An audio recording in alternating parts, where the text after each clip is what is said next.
ဒီကနေ့လောကဝမ်းမြောက်ဖျားကြွလာဆိုတဲ့ဓမ္မသချင်းခရိယန်တိုင်းသိကြပါတယ်ဒီစာသားကိုမသိတဲ့လူတော့ခရိယန်မဟုတ်တဲ့လူတော့ပဲမသိဘူးဖြစ်မယ်အဲ့တော့ဒီနေ့ညနေမှာလောကဝမ်းမြောက်ဖျားကြွလာဆိုတာနဲ့ကျွန်တော်အချိန်တိမယူပါဘူးမပြစ်ပါနဲ့ညီမငွေပါနဲ့ကျွန်တော်အနေငယ်ကိုကျွန်တော်ဝင်လာချင်ပါတယ်အဲ့ဒီစကားဟာရှင်လူကခရစ်ဝင်ကြခန်းကြီးနေ့အငယ်7ကနေစပြီးတော့မှအောက်ကိုဖတ်သွားတဲ့အခါမှာကျွန်တော်တွေ့ရတဲ့ယနေ့တွေဒါဝိမြို့၌ဒီခရစ်တော်ကြီးဟူသောကေတိတော်အရှင်သည်တင်တို့အဖို့အလုံးကဖွားမြင်ခြင်းကိုခံတော်မူသည်ဘသူကပြောတာလဲဘသူကပြောတဲ့စကားလဲအဲ့ဒါကောင်းကင်တမန်ကပြောတာဟုတ်ပြီနော်အဲ့တော့ယုံကြည်သူများခင်ဗျာယေရှုမွေးဖွားပြီးဆိုတဲ့တည်င်းစကားကိုကြားတဲ့သူဟာသူထိနေပါတယ်အရှက်ပြီးမှလာတဲ့ပညာရှိတွေလည်းပါတယ်ဒီတည်င်းကိုကြားသိတဲ့လူထဲမှာဟေရုမင်းကြီးလည်းပါတယ်ဒါပေမဲ့ကိုယ်ပြတာတခုကဘာလဲဆိုတော့ကောင်းကင်တမန်ကဓာတ်ရိုက်ပြောချင်းခံရတဲ့လူဟာသူထိနေပဲဖြစ်တယ်အဲ့တော့လေနေချင်းတင်တော်မှာရှိကြတဲ့ယုံကြည်သူများညီကောင်မများခင်ဗျာထူချင်းထူခါတော့ကတူးထင်းဆိုတဲ့ဟာလူရာကိုတွင်းမခံရတဲ့ပုဂ္ဂိုလ်တွေဖြစ်တယ်သူတို့မှာအိမ်မရှိဘူးယာမရှိဘူးရွာပင်လဲမှာမြို့ပင်လဲနာမှာတော်ရဲမှာပဲနေရတယ်တူးတွေနဲ့အတူတူနေရတဲ့စီးရဲဒုက္ခခံပြီးတော့နေရတဲ့အုပ်စုဖြစ်တယ်ဒါပေမဲ့လို့ကောင်းကင်တမန်ကနေပြီးတော့မှခမည်းတော်ကိုကေတင်တဲ့အရှင်ယေရှုဝေးဖွားပြီလို့တိုက်ရိုက်စကားတော်ပြောတာကအဲ့ဒီတူးထင်းတွေပဲဖြစ်တယ်မာကုပညာရှိသည့်စီမှာကြတော့ဘလူတတိရောက်တယ်လေဆိုတော့လမ်းပြချေအဖြစ်သူတို့တတိရတာဖြစ်တယ်နောက်တစ်ခါဘယင်တို့ရဲ့ဒါတော့ယေရှုမွေးဖွားပြီလို့ဟေရုမင်းကြီးကအတည်ပြုတာဒီပရောဖက်တွေကိုခေါ်ပြီးတော့မှမဲတော့ခါမှာ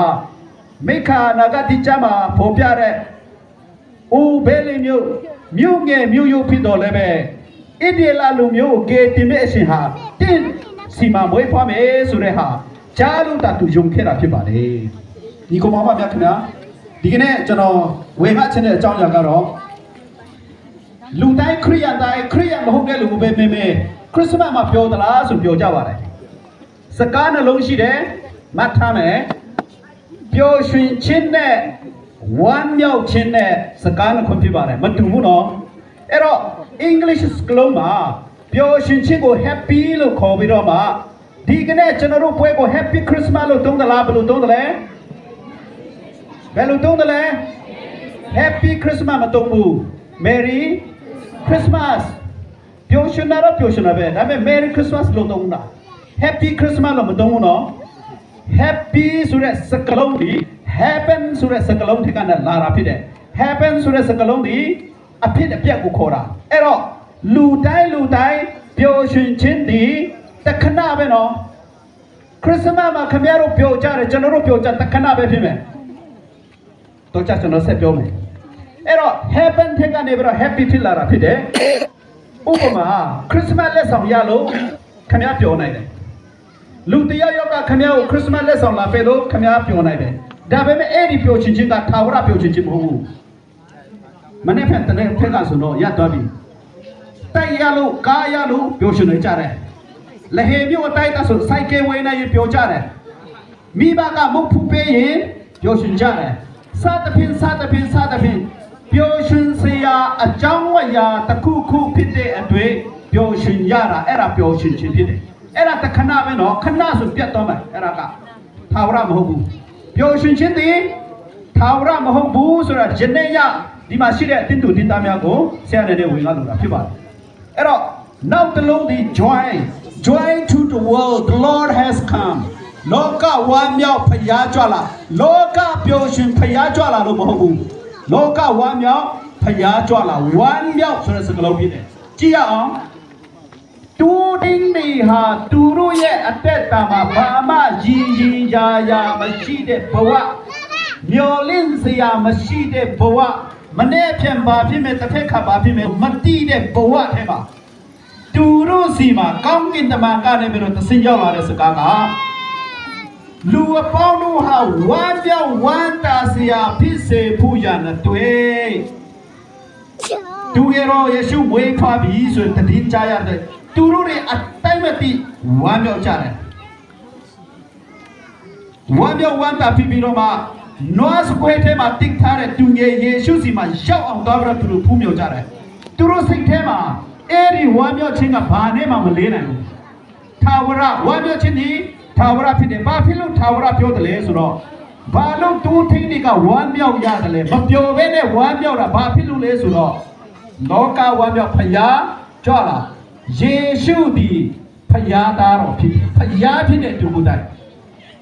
ကောင်းကင်ပလင်ကိုစွန့်ပြီးတော့လောကမှာလာတာဒီလိုပြောတဲ့အခါမှာဖယားဆိုတဲ့အရာကိုစွန့်ထားတာမဟုတ်ဘူးနော်ဖယားဖြစ်လင်းကစား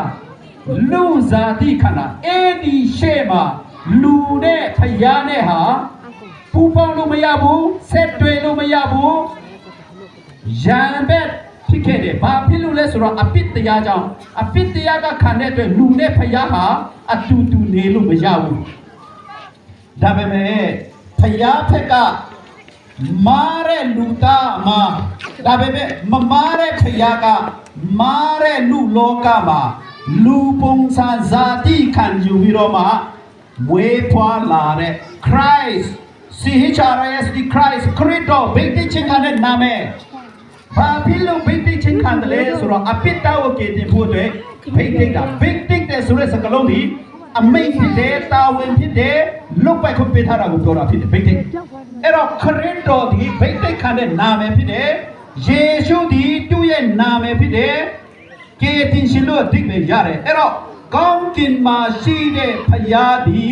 အပိတ္တများကိုကေတင်ဖို့အတွက်လူစားတိခံပြီးလူကဲတို့ဒီလောကမှာ